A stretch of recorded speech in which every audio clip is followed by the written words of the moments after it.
Hi everybody, hope you're doing well. Welcome to a sweaty, hot UK. I don't know if you knew where I was going with that one. In this video, we're going to be talking about Side Quest Week 4. Week 4 being the Weapon X. We're going to talk about some champions. We're going to throw some footage on screen. I'm definitely going to throw it up on screen this time because I've pre-edited the clips. It goes on top of this video, so as I'm talking, they just go over the top. Something that I definitely haven't done is kept up to date with kind of like farming any of these, and that is just because I've been exploring other things that I want to do, and also project managing with the house, and of course we've been trying to get shorts. You'll probably notice there's a lot more shorts going out on the channel, and that is something that we're working on.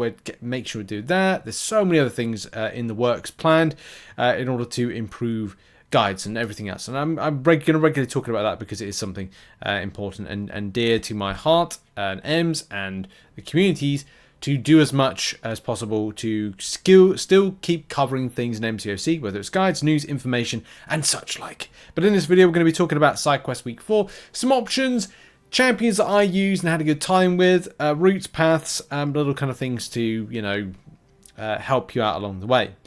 So first path here with the top one. We're going to talk about some champions to use against this one. You've got Equally Energized, Beat the Buzzer, Clean Slate.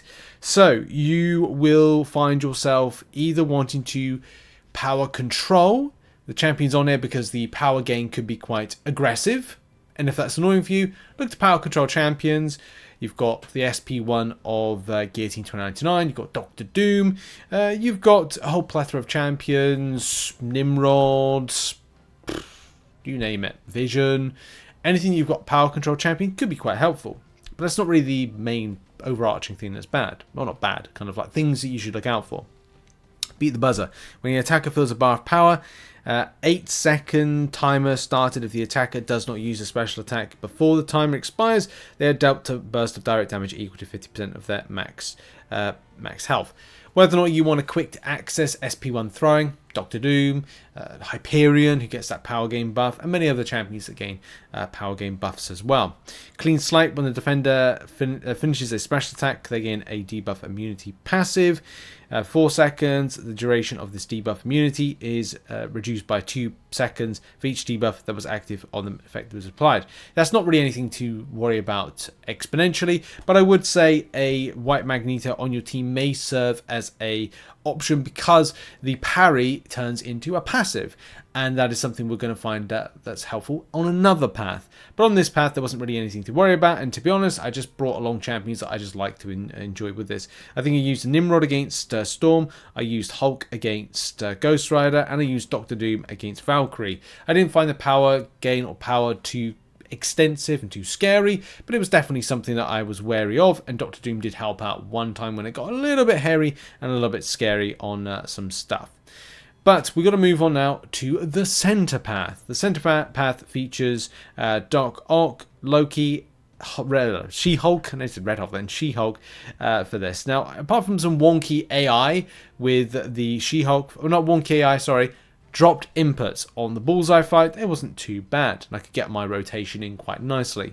Crit me baby one more time will probably find you doing or bringing in champions that crit, but do bear in mind by doing that you also have critical eye. Whenever the attacker lands a critical hit on the defender gains an unblockable charge, making the next attack passive unblockable. So in a nutshell, I'm not going to read all of that, but they will be unblockable, and being unblockable you can choose how you want to deal with that. There are champions that block unblockables, whether or not you're going to use Red Guardian. I'm just remember some of the other ones, but there are lots out there that block unblockables. But I don't think this is too much of an issue. If you play in a certain way that you can intercept relatively well, then you should be fine. I ended up using Hulk against some of the champions here, Angela, and even though that they were, you know, critting, you can find a good method of pushing these three champions to SP1s, evading them, and then repeating it. Rinse and repeat, keep to SP1s, and use any champion you see fit. There's not, of course, there'll be that again. The block unblockables are going to be great options, but you can use any champion you want and not feel too worried about it. And as I said, you know, using Hulk was a great option. Using any champion that is able to maybe consistent, have consistent stuns, could be really good. But that is down to who you feel is going to be fun, enjoyable, and yeah, just fun and enjoyable for yourself. Because that's what you got to keep with the game. Keep it fun and enjoyable, and doing the middle path. We move now on to the third path, the far right path. This is where I broke out my Magneto, the white Magneto, the one that the pre-fights can add on for heroes and metal. I should have said that about the first path. Metal and heroes, a passive parry or passive stun. This is great and does help counter standing immunity debuff. The defender is immune to debuffs. The immunity goes on cooldown for 6 seconds after the defender is knocked down. Now, I don't think I played it in a certain way to go passive parry and then heavy attack. And in hindsight, maybe I should have done that. I did find that I did need for the first fight Dr. Doom. Basically, a power control champion really did help out to deal with that Red Goblin, as it's just a case of form of play. Maybe that shock that I was putting on from Dr. Doom was in fact powering up. So maybe it's kind of like, well, but then it works for Dr. Doom because I want to be power controlling to gain power to then be able to push to SP3, and done. That's how I kind of played this. Then in the center, Kashala, and again, there's another part I did miss off, and that is the counter punch. When the defender blocks or auto blocks an attack, they gain unstoppable buff for 0.85 seconds.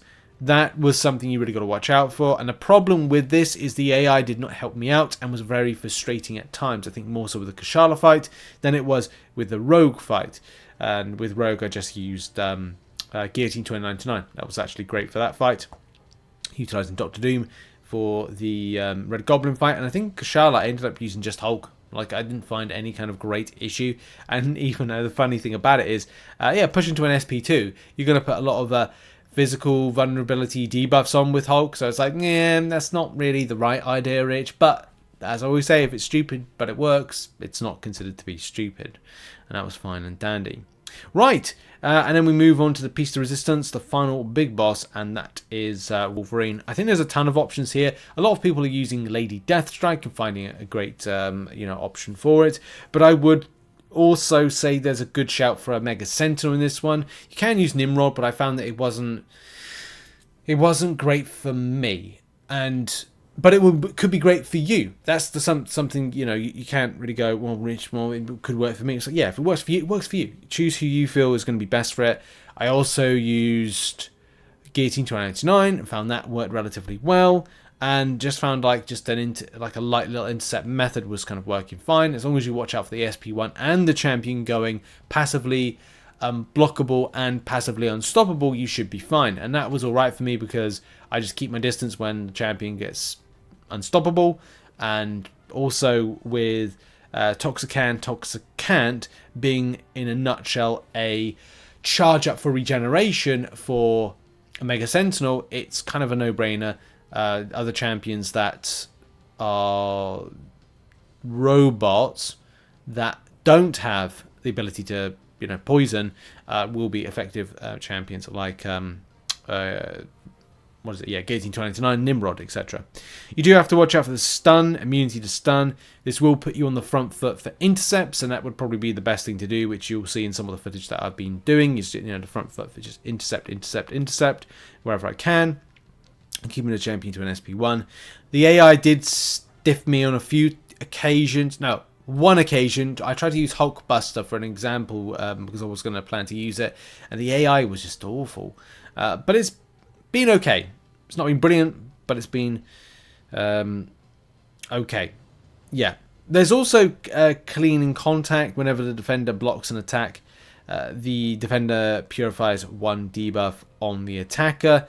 And that can be a bit of a nuisance if you're looking to keep up aggression, especially with Guillotine 2099, and times when you want to put that Spectre on. And I think if there's a passive Spectre champion out there, it may be quite fun as an interaction. But if you got like a tech-based champion, I don't see any kind of great problem for you. And to be honest, with most champions, don't see any kind of great. Oh look, my soulmate is inviting me to incursions. Soulmate, that's the weirdest time for something like that to pop up. I always thought that I married my soulmate, but There you go. I'm recording this at 10:30 at night, and I need to get this video done and in the can and scheduled for tomorrow. So this is the first video of the day. Weird times, honestly. People pick their times to send me goofy things. Anyway, thank you very much for watching this video. Who did you use? Did you use some champions different to the ones I used? Put it in the comments. Appreciate you very much, community. And I'll see you in the next video, whatever that we'll be covering. Cheers. Have a great one. Bye-bye.